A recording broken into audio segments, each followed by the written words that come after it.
मेरा इसमें ये कहना है कि सरकार जो भी अभी अल्पायुभोगी लोग हैं, जैसे आप नरेगा में जो काम कर रहे हों या जो खाद्य सुरक्षा से जुड़े हुए हैं, किसी भी पेंशन से जुड़े हुए हों, एपीएल है, बीपीएल है, उन सब लोगों के लिए और सरकार बेहतर बनाने के लिए एक इंश्योरेंस की एक योजना ला रही है जिसमें उनको कार्ड दिया जाएगा और उनको प्राइवेट सेक्टर के जो हमारे आज हॉस्पिटल हैं, हम सरकारी हॉस्पिटलों में बेहतर इलाज उनको नहीं दे सकते, तो सरकार ये सोचे कि उनको इंश्योरेंस के माध्यम से प्राइवेट में भी इलाज का उनके लिए प्रबंध हो, ऐसा करने जा रही है। तो उन्हें हम इंश्योरेंस के माध्यम से इस तरह से जोड़ रहे हैं।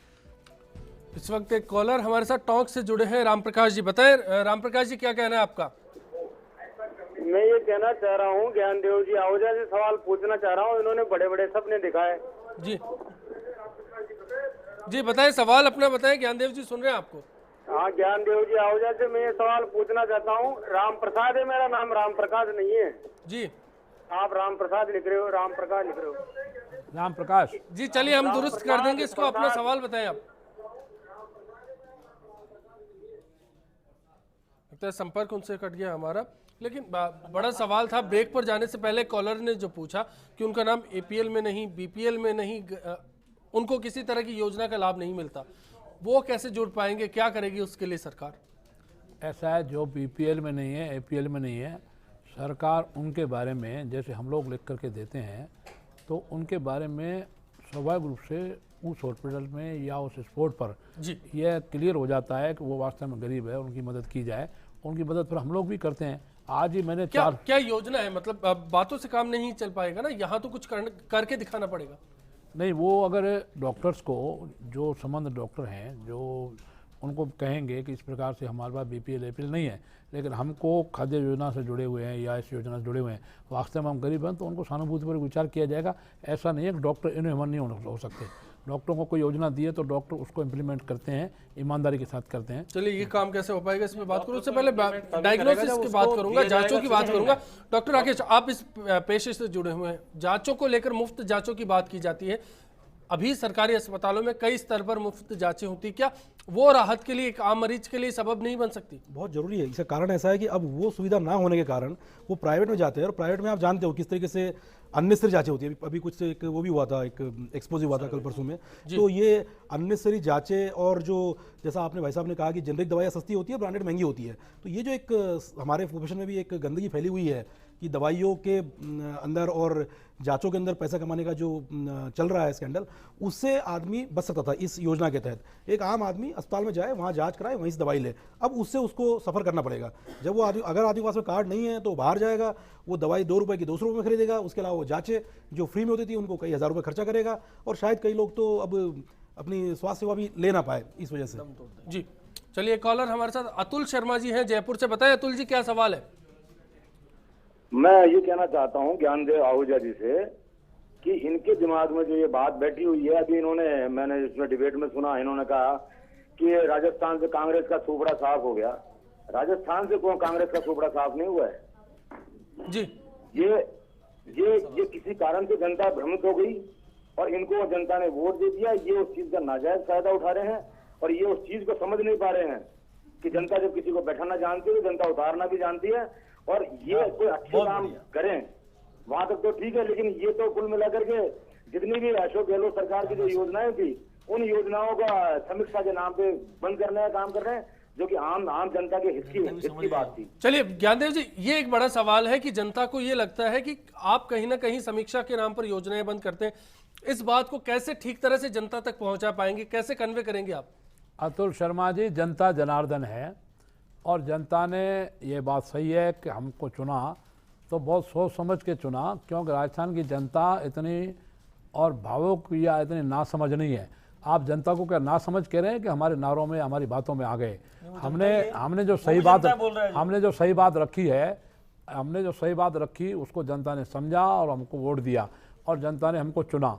और जहाँ तक मैं समझता हूँ, आप जो कह रहे हैं उसको जनता को सही मायने में सही तथ्यों से समझाएंगे तो जनता सही बात को समझेगी कि झूठे थोथे नारे दे करके जो बीपीएल एपीएल के नाम पर, मुफ्त दवा के नाम पर और खाद्य योजना के नाम पर, आधार कार्ड के नाम पर, आधार कार्ड बांट गए मैडम सोनिया गांधी जी, उसके नाम पर जो कांग्रेस ने उस समय झूठे दिलासे दिए, वो दिलासे फेल हो गए। भामाशाह कार्ड एक साजिश है राजस्थान के अंदर, जनता को सही बात समझ में आ गई। इस कार्ड के माध्यम से जोड़ के सरकारी योजनाओं का फायदा उठाने से रोकने की आगे भी आप लोग पब्लिसिटी करेंगे, आगे भी माध्यम पब्लिसिटी से करेंगे, लोगों को बताएंगे, जानकारी देंगे। मुफ्त दवा का और उनको भामाशाह योजना बहुत सफल भामाशाह योजना सफल योजना नहीं है। भामाशाह योजना के अंदर महिला को उसका मुखिया बनाकर खाते में जमा होगा, परिवार के सभी आदमियों एक कार्ड में जोड़ा जाएगा ताकि उसकी संख्या बढ़ जाए। और आप लोगों ने तो खाद्य योजना के अंदर भामाशाह के नाम को आप क्यों कलंकित करना चाहते हैं? वो तो सही बात है, सही योजना है, मुफ्त दवाई से बड़ी योजना है, वो महिलाओं को, परिवारों को, महिला के साथ में उनको लाभ मिलने वाला है। उन्होंने गलती कर दी, माफ करेगी कि नहीं करेगी, अब उसके बदले में तुम्हारा नंबर तो 5 साल बाद आएगा।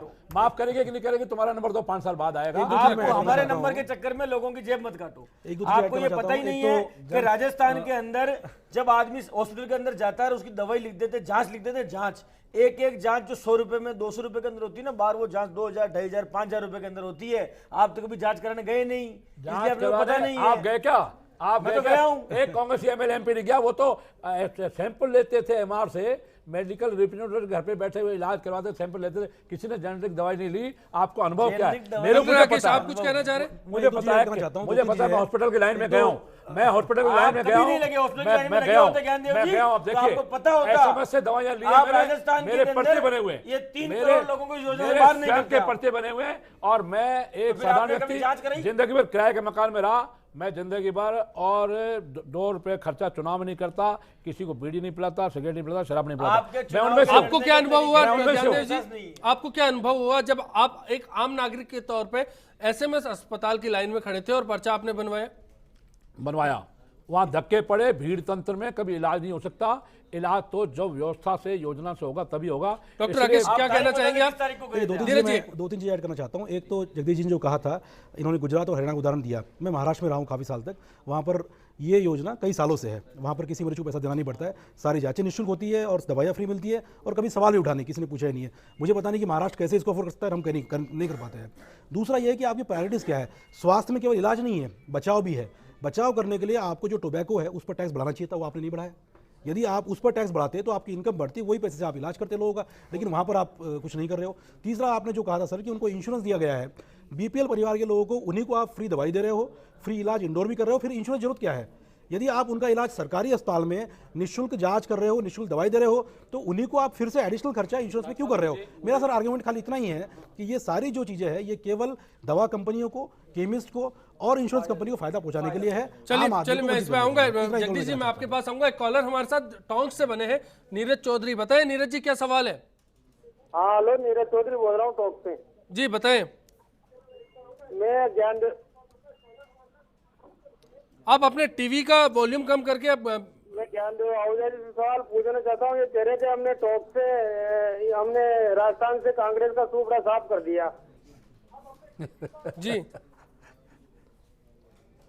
जी सवाल बताएं अपना। कांग्रेस का सूपड़ा साफ कर दिया हमने, और अच्छे दिन लाने वाले थे। तो इन्होंने तो ये तो दवा को जहरीली बता रहे थे, अभी मीठी दवा कैसे हो गई आहूजा जी?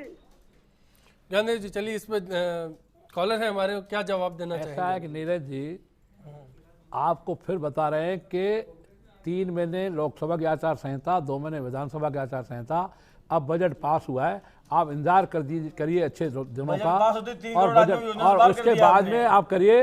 डॉक्टर साहब ने जो कहा कि टोबैको पे बढ़ना चाहिए, इस पे बढ़ना चाहिए, केंद्र सरकार ने ऑलरेडी नशीली चीज़ों पर और टैक्स बढ़ाया, इसलिए राजस्थान सरकार ने केंद्र के कान से फिर डबल टैक्स हो जाता, इसलिए नहीं बढ़ाया। भाई सही कारण ये है। और रही बात ये नीरज जी कि आप जरा 3 महीने सिर्फ इंतजार करें, मैं आपको बता रहा हूँ जो आप चाहते हैं उससे भी अच्छा होने वाला है, उससे भी बढ़िया होने वाला है, ये मेरा आपको। चलिए जगदीश जी, शुरू में ये बात हो रही थी अश्विनी जी कि ये बात निकली कहाँ से है कि दवा योजना बंद हो रही है। दवा योजना में तो पेमेंट बजट में सारे प्रोविजंस हैं, सारी स्कीम को रीस्ट्रक्चराइजिंग का जो काम हो रहा है बेसिकली। अब आप देखिए कि वो भामाशाह योजना पर भी इस भ्रम को नहीं पालना चाहिए कि किस तरीके से एक योजना को लागू किया जाए। लागू हो रहा है, गरीबों को ध्यान में रखकर ही होगा, जैसा कि मैं मानता हूँ।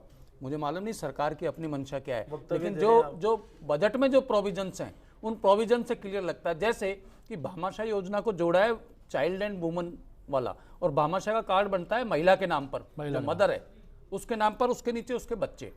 अब उसका जो प्रोविजन है इस बजट में 1464 करोड़ रुपए से 2064 करोड़ रुपए अचानक 600 करोड़ रुपए, 2000 करोड़ 2064 करोड़, वही बता रहा हूँ।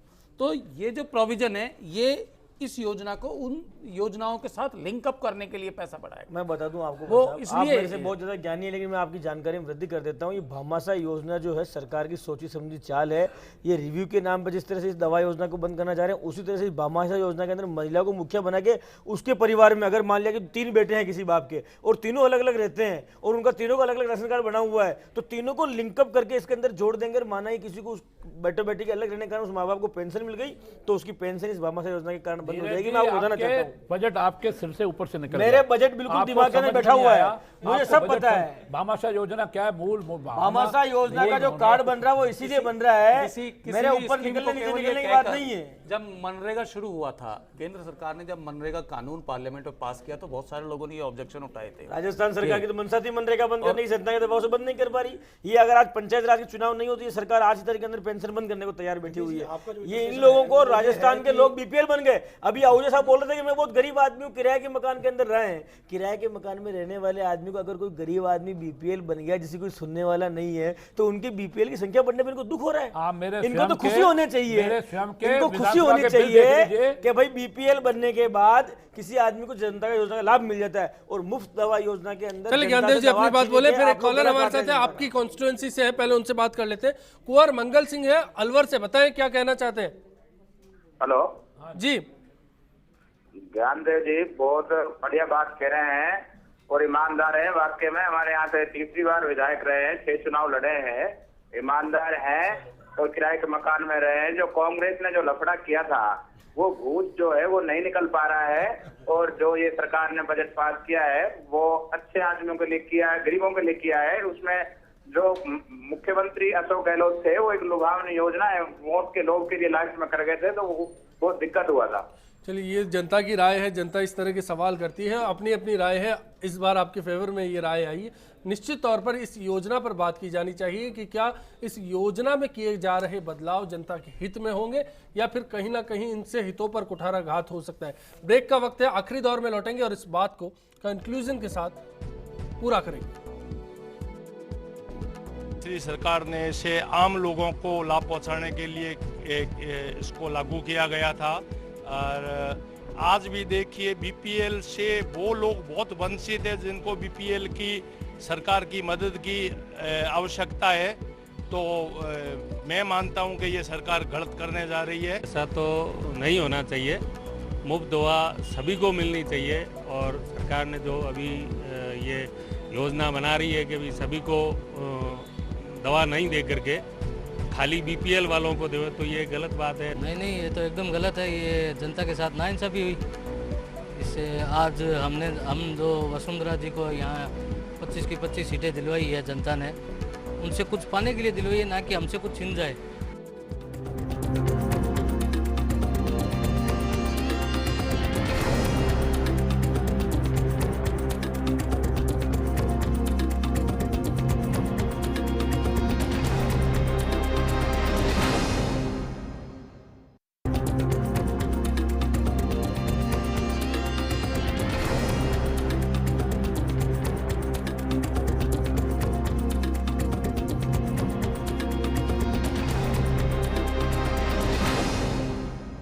उसमें समीक्षा की बात कही गई है, तो समीक्षा के बाद ही पता लगेगा। अभी राज्य सरकार अपने स्तर पर इसकी समीक्षा करेगी, तो समीक्षा के बाद जो भी निर्देश प्राप्त होंगे उन निर्देशों की पालना जो है वो सुनिश्चित की जाएगी। ये कहीं नहीं लिखा है कि बंद करने की कोई मंशा है, ऐसा नजर नहीं आता। वो गाइडलाइन पर निर्भर करेगा कि गाइडलाइंस जो आएगी सरकार की उसकी पालना करेगी। भाजपा अपने 163 सीटों के खुमार के अंदर आम जनता, आम आवाम, गरीब लोगों के बारे में सोचना बंद कर दिया है। और वो कभी निःशुल्क दवा योजना के नाम पर जो आम जनता की, उसको भी समीक्षा के नाम पर बंद कर रही है। कई योजना जो समीक्षा के नाम पर वो बंद कर दी गई है। बिग फाइट में आज हमारा सवाल था कि क्या मुफ्त दवा के दायरे से बीपीएल परिवारों के अतिरिक्त बाकी प्रदेशवासियों को बाहर किया जाना सही है? आपकी राय हमने जानी। 45% दर्शक मानते हैं कि हाँ ये ठीक है, जबकि 55% दर्शक इसे गलत मानते हैं। जगदीश जी, इससे पहले जननी शिशु सुरक्षा योजना भी सरकार की एक योजना थी जो मुफ्त दवा और जांच योजना के साथ साथ शुरू की गई, और इसके बाद मात्र शिशु मृत्यु दर में 8% की कमी आई। इस तरह की जो योजनाएं हैं कहीं वो इफेक्ट करेगी, इस तरह का तो कुछ असर नहीं होगा इस पर? देखो, चिकित्सा और स्वास्थ्य विभाग के अधिकारी जो अभी आपको टेलीविजन पे बता रहे थे कि अभी गाइडलाइंस आना बाकी है, उसको वो प्रीमेच्योर चीज़ होगी कि उसको कैसे डिस्कस करें जी। मैं आपको ये कह रहा था कि रीस्ट्रक्चर इस पूरी योजना को किया जा रहा है, वो बाकी योजनाओं के साथ भी जोड़ा जा रहा है। जैसा कि मैं समझ रहा हूँ, मैं बजट को समझने की कोशिश कर रहा हूँ, मैं ये लॉजिक नहीं दे रहा हूँ कि ये स्कीम के बारे में सरकार की ओपिनियन क्या है जी। गवर्नमेंट ने अभी तक किसी स्कीम को बंद नहीं किया जो कि प्रीवियस गवर्नमेंट ने चला रखी थी, कोई बंद नहीं किया, एक भी योजना बंद नहीं हुई है। इलॉजिकल योजनाएं भी अभी तक चल रही हैं, बिल्कुल चल रही हैं, बहुत सारी, जिनका कि कोई मतलब नहीं है योजनाएं चलने का। तो अभी ये देखने की बात है, सरकार अभी आई है, बजट पेश किया है, उसने काम हाथ में लिया है, और क्या स्ट्रक्चराइजिंग नए सिरे से करते हैं वो, इसको बारीकी से स्टडी करेंगे तो हमको पता चलेगा। जैसा कि आप बता रहे, शिशु जननी योजना बहुत ही बढ़िया स्कीम थी, घर से प्रेग्नेंट लेडी को पिकअप कर रहे हैं, हॉस्पिटल ले जा रहे हैं, और बच्चे और उन दोनों बच्ची का जन्म होने पर अस्पताल में 7100 रुपए तक मिला करता है प्रोत्साहन राशि के तौर पर। मतलब उसको एक बहुत ही बेहतर तरीके से वो प्रसव अपना पूरा कर ले, बच्चों की और माँ की दोनों की जो है खुशहाली को ध्यान में रख ले, ये अच्छी योजना थी। तो योजना से बाहर हो जाएगी, तो योजना कहाँ बंद हो रही है ये मेरे को समझ में नहीं आ रहा है। योजना से बाहर हो जाएगी, नहीं, योजना से कोई बंद नहीं होने वाला है। बीपीएल नहीं है, अगर आप क्या मानते हैं सरकार का? मैं समझता हूँ कि योजना में बीपीएल एपीएल नहीं है, पुनर्निर्माण 108 और 104 उस पेशेंट को डिलीवरी के लिए लाता है। हाँ, वो बीपीएल से जुड़ी हुई नहीं है, वो बीपीएल एपीएल की। डॉक्टर राकेश, आप जो रीस्ट्रक्चर करने वाली बात है उसको कैसा मानते हैं आप? क्या ठीक है ये चीज? नहीं, मुझे ये समझ नहीं आ रहा रिस्ट्रक्चर करना क्यों है। जगदीश जी ने जो कहा, इनका जो ऑब्जर्वेशन है उसके हिसाब से 85% लोगों को तो वैसे बेनिफिट मिल रहा है, 15% जो बचे सारे थोड़ी चाहते हैं वहां पर। जब ये योजना शुरू हुई इसका मतलब क्या प्राइवेट अस्पताल बंद हो गए? अभी भी ऐसे 50% जनता जो कभी गई नहीं अस्पताल के अंदर, गवर्नमेंट अस्पताल में। तो जब आपको बहुत विशेष फर्क नहीं पड़ रहा है तो इतनी जो ब्यूरोक्रेसी आप इन्वॉल्व कर रहे हो, जिसमें आपको ये कार्ड लाना पड़ेगा या वो कार्ड लाना पड़ेगा या भामाशाह कार्ड से जोड़ना पड़ेगा, ये सब करने की जरूरत क्या है? जब आप यूनिफॉर्मली सबको दे सकते हो उस सुविधा को, और 330 करोड़ में दे रही थी पिछली सरकार, आज आप उसको 420 करोड़ खर्चा कर रहे हो, फिर भी नहीं दे पाओगे, तो ये समझ नहीं आ रहा कि किया क्यों जा रहा है। दूसरी बात, पिछली जब ये योजना चल रही थी तब तक जो सरकारी कर्मचारी है, जो पेंशनर्स है, उनको उस योजना के तहत लाभ मिल रहा था। अब क्या होगा, अब उनमें से जिनके पास एपीएल बीपीएल कार्ड नहीं है, जो इसमें नहीं आते हैं, वो लोगों को दवाई प्रिस्क्राइब की जाएगी, जो महंगी दवाई होगी, फिर वो रिएम्बर्स कराएंगे, उसका भार भी सरकार पर पड़ेगा। तो जब वो सब लोगों को, जिनको आप जो सरकारी कर्मचारी और रिटायर्ड लोग हैं, उन लोगों को जेनरिक दवा दे सकते थे जो कई सस्ती आती है, वो वापस से ब्रांडेड दवाई खरीद करके केवल दवा कंपनी को फायदा पहुंचाएंगे। तो ओवरऑल ये सारी चीज़ें जो है ये केवल दवा कंपनियों को और इंश्योरेंस कंपनीज को, इन लोग फायदा पहुंचाने के लिए है, वरना इसकी कोई आवश्यकता नहीं थी। आपकी क्या राय है, क्या स्वरूप होना चाहिए इस योजना का? राजस्थान की जनता को और सुविधाएं बढ़ानी चाहिए। मैं मानता हूं हमारे समय में डॉक्टर नहीं लग पाए, मुफ्त दवा योजना जारी रहनी चाहिए। इसको राजस्थान के अंदर हर आदमी जिसने जन्म लिया इस धरती के ऊपर, दवा योजना तो जारी है, मुफ्त दवा योजना के अंदर कुछ वही मैं कह रहा हूँ, चाहे बीपीएल नहीं हो, चाहे वो किसी योजना से जुड़ा हुआ नहीं हो, लेकिन जिसने राजस्थान की धरा के ऊपर जन्म लिया है, जिम्मेदारी बनती है वसुंधरा की इस धरा के ऊपर जन्म लेने वाले आदमी को कि उसको मुफ्त दवा योजना के तहत फ्री के अंदर दवाई मिले। और सरकार को यह करना चाहिए कि अगर इन्होंने बजट का प्रावधान बढ़ाया है तो हर मुख्यालय के ऊपर सोनोग्राफी की मशीन लगाएं, मुफ्त दवा योजना जांच योजना के तहत ऐसी मशीनें वहां पर ये लगाएं उस पैसे से कि आदमियों का जांच वहां पर हो सके, आदमी को ये बात ठगोरा नहीं ओपन होना पड़े और उन लोगों को फायदा मिल सके और वो जेनरिक दवाएं लेवें, ताकि उनका बिल्कुल फ्री के अंदर, बिल्कुल लगभग फ्री की रेट के अंदर जेनरिक दवाएं मिलती है। कैंसर जैसी दवाएं जो 5-5 हज़ार रुपये की दवाई आती है, वो आदमी 50 रुपये के अंदर दवाई ले सकता है। तो ऐसी इस योजना को प्रोत्साहन देने की जरूरत है सरकार। ज्ञानदेव जी, क्या ऐसी बात है जो जनता नहीं समझ पा रही? इस डिबेट में आज हम लोग बैठे हैं और आप ये बताना चाहते हैं कि ये जनता की भलाई के लिए। ऐसा है मेरे विद्वान साथी विधायक धीरज जी, व्यक्ति रूप से तो सब लोग मानते हैं बजट बहुत अच्छा है, बाहर जो प्रचार कर रहे हैं ये निश्चित है कि जिसकी सरकार होती है, सत्ता होती है, वातावरण एक बार तो उसके विरोध में बनता है। लेकिन बजट की लेट होने के कारण से मैं फिर आपको निवेदन करूं, विधानसभा के तुरंत बाद में लोकसभा चुनाव घोषित हो गए। लोकसभा चुनाव इतना लंबा चला कि वो 3 महीने आचार संहिता, 3.5 महीने बाद जाकर आचार संहिता खत्म हुई और फिर ये बजट का टाइम आ गया। अब बजट पास होने के बाद में 3 महीने के अंदर पता लगेगा आम जनता को। आप तो घोषणा कर दोगे, एक भी आदमी बाहर नहीं होगा इस योजना से। नहीं होगा, सबको सुविधा मिलेगी, सबको लाभ मिलेगा। सरकार की तरफ से आप स्टेटमेंट दे दो कि भाई बिल्कुल। चलिए काफी बेहतर है। इसी उम्मीद के साथ आपसे विदा लेंगे कि आने वाला कल आज से बेहतर साबित हो आपके लिए। हम सब खास मेहमानों का यहाँ शुक्रिया अदा करेंगे।